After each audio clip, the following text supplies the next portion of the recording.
Hello everyone.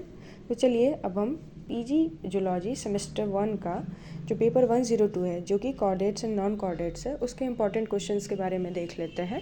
तो इसके कुछ इंपॉर्टेंट क्वेश्चंस हैं, जैसे कि शॉर्ट नोट्स में आने के चांस हैं। Colonial flagellate theory of origin of metazoan, book gills के बारे में, बुक लंग्स के बारे में आने के चांसेस हैं। डेंटिशन इन मैमल्स के बारे में आने के चांसेस हैं। प्रोटोथीरिया मेटाथीरिया, ये बहुत ही इंपॉर्टेंट है।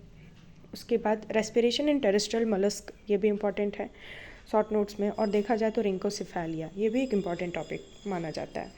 लॉन्ग की बात करें तो सिलियरी लोकोमोशन इन प्रोटोजोअन्स, उसके बाद filter feeding mechanism in polychaeta, osmoregulation जो कि एनालिड्स में है, और उसके मैकेनिज्म ऑफ एक्सक्रीशन के बारे में भी एग्जाम में आ सकता है।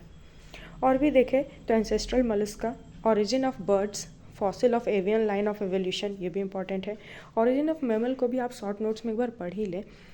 उसके बाद अडाप्टिव रेडिएशन इन मैमल्स, ये भी इंपॉर्टेंट है। और अगर बात करें लास्ट तो लार्वल फॉर्म्स ट्रेमाटोडा, इकाइनोडर्मा और सिस्टोडा। तो ट्रेमाटोडा इकाइनोडर्मेटा इंपॉर्टेंट है, इसमें डायग्राम भी अच्छा खासा है और थोड़ा लेंदी भी है। सिस्टोडा का तो आएगा भी तो शॉर्ट में ही आ सकता है। तो ठीक है, ये सारे टॉपिक्स को कंप्लीट कर ले। Thank you, all the best.